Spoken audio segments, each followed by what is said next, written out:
എല്ലാ കൂട്ടുകാർക്കും നമസ്കാരം. സീരിയൽ മാന്യ വെറൈറ്റി സ്റ്റോറീസിന്റെ ഏറ്റവും പുതിയൊരു വീഡിയോയിലേക്ക് എല്ലാവർക്കും സ്വാഗതം കേട്ടോ.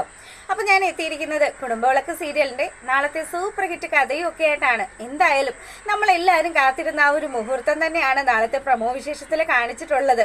അനിരുദ്ധും സുമിത്രയും തമ്മിൽ ഒന്നിക്കുന്ന ആ ഒരു സുന്ദര മുഹൂർത്തം. അപ്പൊ നേരെ നമുക്ക് കഥയിലേക്ക് പോയാലോ. അങ്ങനെതാ നമ്മുടെ സത്യയാണെങ്കിൽ അനിരുദ്ധിന്റെ അടുത്ത് വന്ന് സംസാരിക്കുകയാണ്. മോനെ അനി, എത്രയൊക്കെ വന്നാലും അത് നിന്റെ അച്ഛനാണ്. അപ്പൊ ഇത്രയധികം ക്രൂരതയൊന്നും നിന്റെ അച്ഛനോട് നീ കാണിക്കരുത്. അപ്പം അനിയാണെങ്കിലോ അവന്റെ ന്യായമെല്ലാം സത്യയുടെ അടുത്ത് പറയുകയാണ്. അങ്കിൾ എന്തറിഞ്ഞിട്ടാണ് ഇത്രയും കാലം എൻ്റെ അച്ഛൻ എന്നെയും എൻ്റെ അമ്മയും ഒക്കെ ഒരുപാട് സങ്കടപ്പെടുത്തിയിട്ടുണ്ട്. ഞങ്ങൾ മക്കൾ എവിടെയാണെന്നോ അമ്മ എന്താണ് ചെയ്യുന്നതെന്നോ ഒന്നും അച്ഛൻ തിരക്കിയിട്ടില്ല. അച്ഛൻ്റെ സന്തോഷങ്ങൾ മാത്രം അന്വേഷിച്ച് നടക്കുമായിരുന്നു എന്നുള്ള കാര്യം പറയുമ്പം അനി മോനെ, അത് പണ്ടത്തെ കാര്യമല്ലേ. എന്തായാലും നിന്റെ അച്ഛൻ അതെല്ലാം തെറ്റുകളെല്ലാം ചെയ്തതിൽ ഒരുപാട് കുറ്റബോധമുണ്ട്. ആ കുറ്റബോധമുള്ള മനസ്സും ഒക്കെ ആയിട്ടാണ് അദ്ദേഹം ഇവിടെ മടങ്ങി എത്തിയിരിക്കുന്നത്. പിന്നെ നിനക്കറിയാലോ, അദ്ദേഹത്തിന് പ്രായമായിക്കൊണ്ടിരിക്കുകയാണ്. അങ്കിളെ, പ്രായമാകുമ്പോഴല്ല മുൻകാലങ്ങളിൽ ചെയ്ത കാര്യങ്ങൾ ആലോചിക്കേണ്ടത്.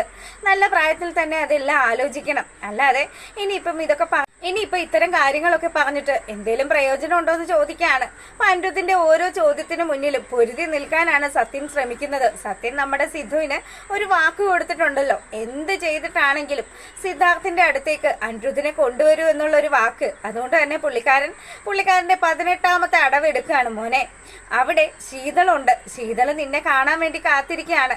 നീ ഇനി നിന്റെ അച്ഛനെ കാണാൻ താല്പര്യം ഇല്ലെങ്കിലും നിനക്ക് ശീതളിനെ കാണാൻ താല്പര്യമില്ലേ? ശീതൾ അവിടെ സച്ചിനോട് വഴക്കിട്ട് അച്ഛനോടൊപ്പമാണ് ഇപ്പൊ അവിടെ ഉള്ളത്. അതുകൊണ്ട് മോൻ അവളെങ്കിലും വന്ന് കാണണമെന്നുള്ള കാര്യം പറയുമ്പം ശീതളിനെ കാണുന്ന കാര്യം അനന്യയും അനിരുദ്ധും കൂടി സംസാരിക്കുകയൊക്കെ ചെയ്തതായതുകൊണ്ട് എന്നാ ആയിക്കോട്ടെങ്കിലേ ഞാൻ വരാം. പക്ഷെ അതൊരിക്കലും എൻ്റെ അച്ഛന് വേണ്ടിയിട്ടായിരിക്കില്ല എന്നുള്ള കാര്യം ഇവൻ ഇങ്ങനെ പ്രത്യേകം പറയുന്നുണ്ട്.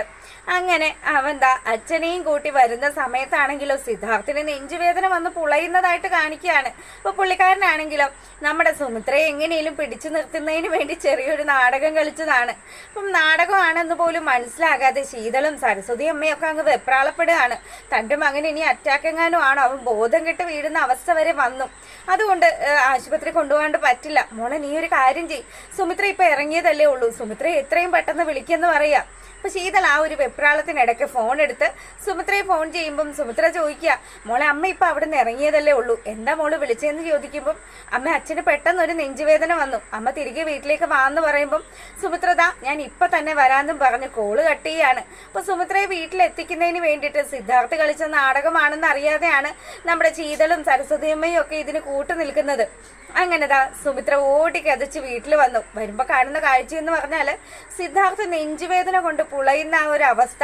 അത് കാണുമ്പോഴത്തേക്കും നമ്മുടെ സുമിത്രയ്ക്കും മനസ്സലിഞ്ഞു കേട്ടോ. സുമിത്ര പോയിട്ട് സിദ്ധുവിന് വെള്ളം കൊടുക്കാനും അതുപോലെ പുറം തടകി കൊടുക്കാനും ഒക്കെ ചെല്ലുകയാണ്. അപ്പോഴത്തേക്കിനും സരസ്വതി അമ്മ പറയാം, മോളെ ഇനി എങ്ങനെയെങ്കിലും ഇവനെ ഒന്ന് ആശുപത്രിയിൽ എത്തിക്കണം. വേണ്ടമ്മ, ആശുപത്രിയിലൊന്നും പോവണ്ട, എനിക്ക് കുറച്ചു നേരം ഒന്ന് റെസ്റ്റ് ചെയ്യണം. അപ്പം എന്നെ ഒന്ന് ആ റൂമിലേക്ക് കിടത്താവോ എന്ന് ചോദിക്കുമ്പം മോനെ നീ ഇച്ചിരി നേരം കൂടെ ഇവിടെ ഒന്ന് ഇരിക്കുക, നിന്റെ ക്ഷീണം പൂർണ്ണമായിട്ട് മാറിയിട്ട് നമുക്ക് റൂമിൽ പോയി കിടക്കാന്നും പറഞ്ഞ് സരസ്വതി അമ്മ സുമിത്രയോടും പറയാണ്, സുമിത്ര ഇവന്റെ ക്ഷീണം മാറാതെ അവനെ ഇനി റൂമിലേക്ക് കൊണ്ടുപോകണ്ട, പെട്ടെന്നൊരു വയ്യായ്ക ഉണ്ടായാൽ നമുക്ക് ആശുപത്രിയിലേക്ക് പോകണം എന്നുള്ള കാര്യമൊക്കെ പറഞ്ഞ് അങ്ങനെ ഇരുത്തുക.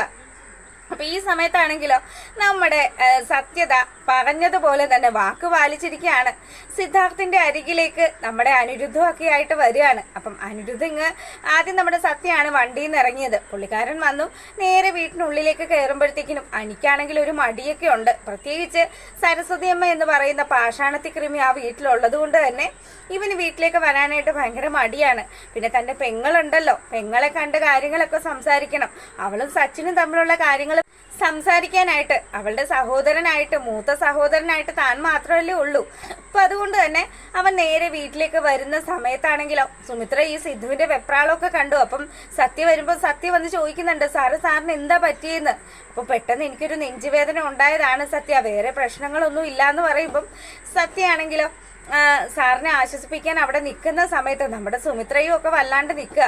പുറത്തേക്ക് സുമിത്ര നോക്കുമ്പോൾ കാണുന്ന കാഴ്ച തൻ്റെ പുത്രൻ ദാ മുറ്റത്ത് വന്ന് നിൽക്കുന്നു.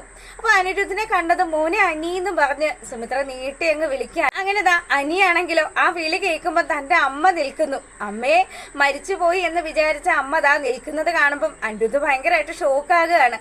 ഓടിപ്പോയി അമ്മയെ കെട്ടിപ്പിടിക്കാട്ടോ. മോനെ അനി, നീ എങ്ങനെ ഇവിടെ എത്തി എന്നുള്ള കാര്യമൊക്കെ സുമിത്ര ഇങ്ങനെ ചോദിക്കുമ്പം അമ്മ ഞാൻ അച്ഛനെ കാണാൻ വേണ്ടിയിട്ടും ശീതളിനെ കാണാൻ വേണ്ടിയിട്ടുമാണ് ഇങ്ങോട്ട് വന്നത്. പക്ഷെ അമ്മ ജീവിച്ചിരിക്കുന്നുണ്ട് എന്നുള്ള കാര്യം അതെനിക്ക് അറിയില്ലായിരുന്നു എന്ന് പറയാണ്. മോന് എനിക്ക് എന്ത് പറ്റിയെന്നാണ്. അപ്പം ഉടനെ നമ്മുടെ ശീതൾ ഇതൊക്കെ കേൾക്കുക കേട്ടോ. ശീതൾ കേട്ടിട്ട് ശീതൾ ചോദിക്കുന്നുണ്ട്, ഏട്ടാ അമ്മ മരിച്ചുപോയെന്ന് ഏട്ടനോട് ആരാ കളവ് പറഞ്ഞത്? അത് ദീപുവങ്കിളാണ് എന്നുള്ള സത്യം. ആ സത്യം സുമിത്രയും കേട്ടു. സുമിത്ര താ ഞെട്ടുകയാണ്. അപ്പം ദീപു എന്ന് പറയുന്ന ആ ഒരു മുഖംമൂടി അണിഞ്ഞു നടക്കുന്ന ചെന്നായയുടെ മുഖംമൂടി ഇതാ ഇപ്പം തന്നെ നമ്മുടെ അനിരുദ്ധ് എല്ലാവരുടെയും മുന്നിൽ വെളിവാക്കി കഴിഞ്ഞു. അതുകൊണ്ട് തന്നെ അമ്മയും മകനും കൂടി സത്യങ്ങൾ പങ്കുവെക്കുന്ന സമയത്ത് നമ്മുടെ സിദ്ധാർത്ഥാണെങ്കിലോ മനസ്സിൽ കരുതിയ കാര്യങ്ങൾ തന്നെയാണ് കണ്ടത്. അപ്പൊ ഇത്രയും ധന്യമായിട്ടുള്ള ഒരു മുഹൂർത്തം കാണുമ്പോഴത്തേക്കിനും സിദ്ധുവിന് ഭയങ്കര സന്തോഷമായിട്ടോ. സിദ്ധാർത്ഥ് മനസ്സറിഞ്ഞ് ചിരിക്കുകയാണ്. തൻ്റെ മകനും ഭാര്യയ്ക്കും വേണ്ടി താൻ ചെയ്ത് നൽകിയ ആ ഒരു കാര്യം അതോർത്ത് പുള്ളിക്ക് ഭയങ്കര സന്തോഷമൊക്കെ ആകുകയാണ്. അങ്ങനെതാ സരസ്വതി അമ്മ ചോദിക്കുന്നുണ്ട്, ദീപു എന്ത് ചതിയാണ് ചെയ്തത്? അവന് സുമിത്ര ജീവിച്ചിരിക്കുന്ന കാര്യമൊക്കെ അറിയാലോ. അപ്പൊ ഉടനെ ആർക്കും തന്നെ ഈ അനിരുദ്ധ് പറഞ്ഞ സത്യങ്ങളൊന്നും വിശ്വസിക്കാൻ പറ്റാത്തൊരവസ്ഥയിൽ നിൽക്കുകയാണ്. അപ്പൊ പെട്ടെന്ന് തന്നെ സുമിത്രയാണെങ്കിലോ ദീപു എന്തൊക്കെയാണ് മോന്റെ അടുത്ത് പറഞ്ഞത് എന്നുള്ള കാര്യം ഡീറ്റെയിൽ ആയിട്ട് ചോദിക്കുകയാണ്. അമ്മ മരിച്ചുപോയി, അമ്മ കോമാ സ്റ്റേജിലായിരുന്നു കിടന്നതെന്നും അമ്മ മരണപ്പെട്ടു പോയി എന്നുള്ള കാര്യമൊക്കെ പറഞ്ഞത് ദീപുവങ്കിളാണ്. ക്ഷേത്രത്തിൽ മോൻ വന്നായിരുന്നു എന്നുള്ള കാര്യം സുമിത്ര ചോദിക്കുമ്പം ക്ഷേത്രത്തിൽ വന്നു, അമ്മയ്ക്ക് വേണ്ടി ബലി വരെ ഇട്ടു. പക്ഷെ ബലി ഇടുന്ന സമയത്തും ദീപുവങ്കിൾ ക്ഷേത്രത്തിലുണ്ടായിരുന്നു, അങ്കിൾ അവിടെ വെച്ചും കണ്ടതാണ് എന്നുള്ള കാര്യമൊക്കെ അനിരുദ്ധ് ഇങ്ങനെ സുമിത്രയോട് പറയുമ്പം ദീപു എത്രമാത്രം ദ്രോഹമാണ് തന്നോട് ചെയ്തത്. തൻ്റെ കൂടെ ചിരിച്ചു കളിച്ച് നിന്ന് തൻ്റെ കുഞ്ഞനിയനായിട്ട് നിന്നിട്ട് ഇപ്പൊ തനിക്കിട്ട് പുറകിൽ നിന്ന് കുത്തുന്ന ഒരു സ്വഭാവമാണ് ദീപു കാണിച്ചതെന്ന് സുമിത്ര മനസ്സിലാക്കുകയാണ്. അങ്ങനെതാ സുമിത്ര നമ്മുടെ ദീപുവിനും രഞ്ജിതയ്ക്കും എല്ലാവർക്കും തമ്മിൽ പരസ്പരം കൈയുണ്ട് എന്നുള്ള കാര്യമൊക്കെ മനസ്സിലാക്കുകയാണ്. എന്തായാലും അകന്നു പോയ ആ ഒരു കുടുംബത്തിന്റെ ഒരു ഒട്ടുമിക്ക കണ്ണികളും ദാ അടുത്തുകൊണ്ടിരിക്കുകയാണ്. ഇനി നമ്മുടെ പ്രതീക്ഷയും കൂടെ രംഗത്ത് വരാനുള്ളൂ. അപ്പൊ അത്തരത്തിലുള്ളൊരു സൂപ്പർ ഹിറ്റ് വിശേഷമാണ്. എല്ലാവരും കാണുക, സപ്പോർട്ട് ചെയ്യുക. എല്ലാവർക്കും നല്ലൊരു രാത്രിയൊക്കെ ആശംസിച്ചുകൊണ്ട് വീഡിയോ വൈൻഡപ്പ് ചെയ്യുന്നു.